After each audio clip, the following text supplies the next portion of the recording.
Patterson, and I'm a resource connector with the Office of Economic Revitalization. Our mission is to connect small businesses with resources to help them succeed and create good jobs for our community. Oahu has a thriving TV and film industry. There are many opportunities for small businesses to work with films and television shows that are made here. This video, we will discuss the process for a business to be in a movie or TV show. Our guests today are Walea Constinau, the film commissioner at the city's Honolulu Film Office, and she has with her two special guests, and I'll let them introduce herself. Amira? Hi there, my name is Amira Soliman. I'm a location manager here on Oahu, working on projects like Lilo and Stitch, and have worked on Doogie Kamealoha and Hawai'i 5 in the past. Nice. And Jess Cole? My name is Jess Cole. I'm a location manager currently on NCIS Hawaii Season 3, and previous credits include I Know What You Did Last Summer, and White Lotus, and Triple Frontier. Thank you all for being here today. Thank you. So, can you please share how a production finds places to shoot and why they select a particular setting? Sure. So there's so many different factors that go into why a location might be selected for filming. We'll get a script and we have to find several different options for one location. And a lot of times business owners will say like, oh, you want to film here, or why me, or why not go down the street and film at such and such's place? And a lot of times the reason we're at one particular location is like kind of more complicated than you think, and it has a lot to do with not just the location, but kind of like the layout or how it plays out in the scene. So for example, we might scout like 5 different bookstores, but we're not always going to pick like the biggest or nicest bookstore, and not only because the scene might call for something different, but also because the director may need a certain layout for the space. So let's say somebody needs, the actors might need to walk for like 30 seconds and then they see something out a window and then they have to exit through a door. So all that kind of like spatial, visual, spatial elements are important to the scene, not necessarily the location itself, but how it kind of plays out. And there's different kinds of projects as well, and the process differs from TV series to features. Do you want to comment about that, Jess? Yeah, we call that a question of scale. So sometimes we need a space that could accommodate a 300-foot tall gorilla, or sometimes we need a very specialized location, like sometimes we'll need a butcher shop. And we can't create one, so we have to find a real one. So sometimes it's about finding things that are real so that the production value is there, so that we can tell our story with something that already exists in Honolulu. Got it. And sometimes it's based on the fact that there are other really interesting things happening throughout the day within that particular footprint where they need to maintain, so they can, as they call, make their day. It's really a sense of urgency of how much is done in a very compact amount of time that production deals with. So being efficient and finding the right look within that efficient footprint of how they operate throughout the day. So there's a lot of different factors that go into it. It may also be that, let's say we're closing down a street, and let's say our heroes crash a car into another car, and they need to escape up like a fire escape or a doorway, and your business might be situated in the precise space that we need for the scene to play out. So it's also kind of like circumstantial in that way. Yeah, it makes a lot of sense. How does this approach take place? Is this something via person to person? Is this something over email, telephone? How does this usually happen? All of the above. Yeah, so we have forward operating scouts who will be wearing a badge, having their crew t-shirts, most likely if we have those, and a business card.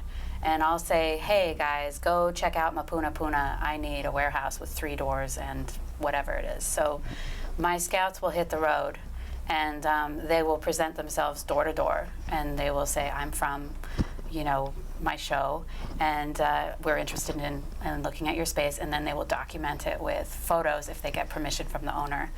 At the same time, our office crew will be working on getting contacts for things that we think look especially promising. And we'll be emailing and calling, and we'll also be networking through friends or Walea or the State Film Office and say, hey, we have this in mind. Can you think of anything? So we really work it on all levels of communication.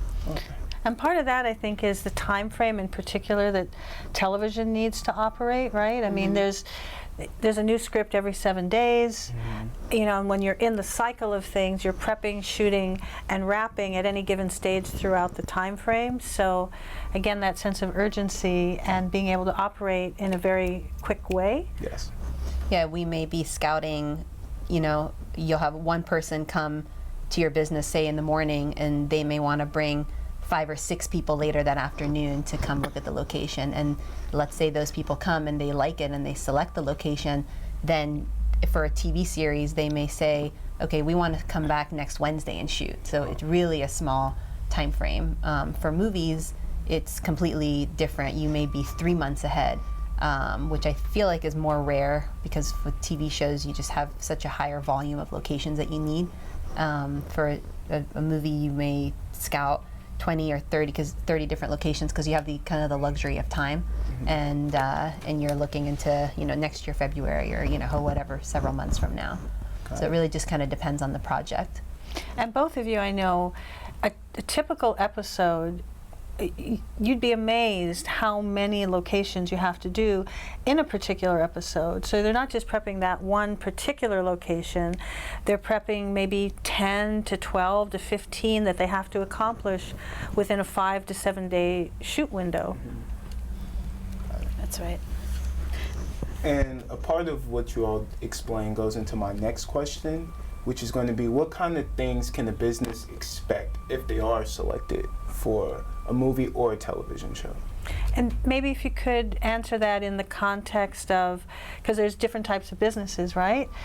What's the difference between what they can expect with more of a commerce site that's like a restaurant or a place, a business where the public comes and goes? Yes. Then there's more of a industrial kind of a setting, or just which a is land plot, things of that nature. farm, or something that is a business, but it's a business where the operations are more internal as opposed to external public. Yes. And then the other type, which we have talked about, which is something more like a bank or a hospital, that is a different kind of an office business setting. Yeah, so when a business is selected, things kind of start happening really fast, especially when you're talking about in TV show kind of time frame. It's really rare to find a location that you walk into that's kind of like film ready. There's almost always some type of modifications that need to be made in order for the location to fit the scene. And so there's various things that production might ask for. They might want to paint a wall, or remove furniture, or sometimes clear out an entire room and turn it into something slightly different than what it was. Especially when you have like stunt sequences, you have that kind of, Like a fake wall to throw somebody through so that we can keep putting it back up, that kind of thing. But backing up a little bit, Amira already touched on it. So once our scout comes, and then our 5 or 6 creative heads come to look at it, that's like the director, the producer, the production designer, and it's officially selected, then we start getting our paperwork in place. So we do a location agreement, and we do a certificate of insurance covering the business for any loss, and we take on the liability while we're there, basically. And then what we also do is we present a plan. So we're like, this is how many days we're going to be there. This is your floor plan. This is how we plan to modify it so that they're comfortable with it. You know, we're going to broom out, which means remove the furniture. We're going to paint a wall. All that stuff is on a little overhead so that we manage expectations. And then the owner of the business has an idea of what's going on. So commercially, say we're at the butcher shop, for example, I will work with the owner of the shop and say, what is your daily gross sales figure and how many people do you have working normally during this time. And then I'll incorporate the potential sales into the location fee, as well as usually I'll use their site reps or people who would normally be working there, because it helps us to get the lights turned on or turn off the refrigerator so it doesn't make noise, that kind of thing. So we usually like to have an increased level of comfort by engaging as many people as possible from that business. And then speaking to agricultural, everything's pretty much the same process, except you know, they might not have a sales issue, they might have cattle grazing and we have to find a place for the cattle to go, you know, or they might have heavy machinery coming in and out, so we'll have to find a different exit for them. So we work very much in conjunction with the location to solve these problems so that we can be there pretty much undisturbed for half a day or a day. And oftentimes in movies, it could be we're there for 3 months because we're building a big giant set. But in TV shows, I could probably be in and out in a day, and they can continue with their normal daily activities until we're actually filming, and then we need total quiet and control. But that's the process to get there. The bottom line is you work extensively with the business so that you understand what it's going to take for there to be a successful engagement and problem solve so that the business is taken care of while the production is taken care of. Yeah, and I think a lot of times business owners, I'll hear that they'll say, you know, sometimes they'll feel really overwhelmed because there'll be so many questions or requests, and I think it's really important for them to know that the location manager or the location representative that's assigned to that business, that they're like their main contact and really like their advocate almost. So they're the ones that are responsible for gathering all that information. And if the business owner, sometimes they say they feel overwhelmed, I can't remember all these names and all that kind of stuff, it's the location representative's job to, like Jess said, gather all the information, present it in some type of proposal, whether that's a written proposal, a walkthrough, or a phone call, in some way so that the business owner knows everything that's going on. And we're never going to do anything that they haven't approved or that they aren't aware of. And that hopefully will give them a level of comfort in participating in something like this. And is there a list, for example, that a business owner can get themselves on to let people know that they are a film-friendly location? So I think there's a relationship that develops once you start working with location managers, and if you've had a successful engagement before, then you become known as a film-friendly location.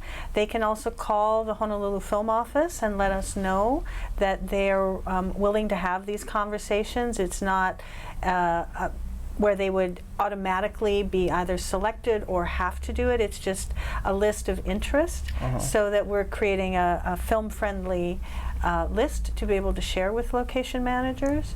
But once you start working in the industry and you build up a good reputation, then they will know, because it's a very small community. They all talk to each other, and a lot of people will work on different shows with the same people will go back and forth. So you become known as a film-friendly business, and then you're sort of on the list. Sometimes the film office, state and city, will get an email that says, can you please share our information? And they always forward it on to us. And if I have the time, and I'm sure Amira's the same, we'll go and we'll get it scouted so that we know what it looks like. And we keep master files of all of our locations. So we have photographic files. And then if it's a specialty store of some sort, then chances are we'll be there, you know. And because there's so many, you know, oftentimes, like I mentioned before, we make modifications to a location. So it's surprising how many times you can actually revisit and use the same business for multiple things, especially when you're talking about an industrial or, you know, farmland or something that has a lot of different looking areas. If we know they're film friendly, you know, I'm sure Jess agrees that it's so much easier for us when we're on these jobs that have a short turnaround to be able to say, okay, well, I already know this location has what I need.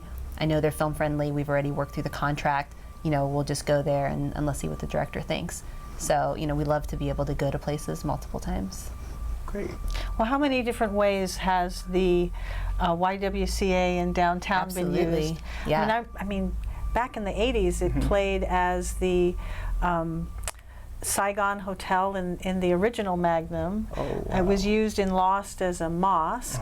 You know, it's been transformed multiple times, and that's really the magic of the movies. Yes. Where they can take a look at something and see the bones of it, and so it's a really interesting sort of creative endeavor as well as the logistical endeavor that we've talked about. But I think just last season, Jess turned downtown Merchant Street into Venezuela.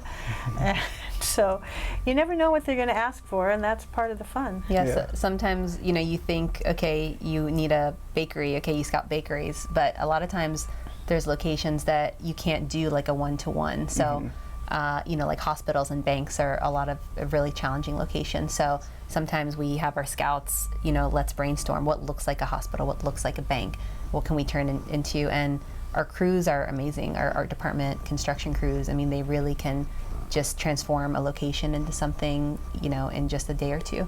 So, you know, we've used a hospital courtyard as a Colombian prison. We've done, you know, the convention center has been used as the airport many times. We've used the community center as a cantina. You know, I'm sure there's lots of examples once we start thinking about it. Public libraries as police stations. Yep. Yeah.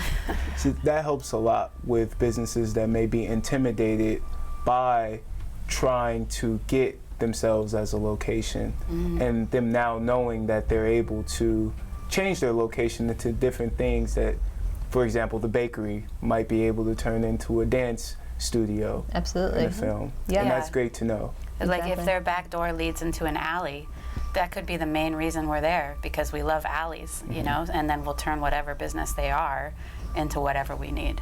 Right. Yeah. I think one of the most fun ones was, it was right after 9/11 and you couldn't go near an airport, and there was a scene in, I think it was 51st Dates, where they're supposed to do this whole scene at the airport, and they changed it up and they went down to where the seaplane landing dock was and did a whole jet ski run that ran through the water and then went onto the plane straight from the jet ski, which turned out to be better for the film. Yeah. So you never know where the creativity is going to drive them.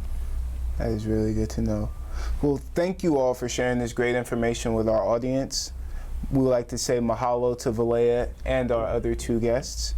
We have more videos about working with Hawaii's film and TV industry and other essential topics for small businesses. If you have questions, please don't hesitate to contact us at obc@honolulu.gov.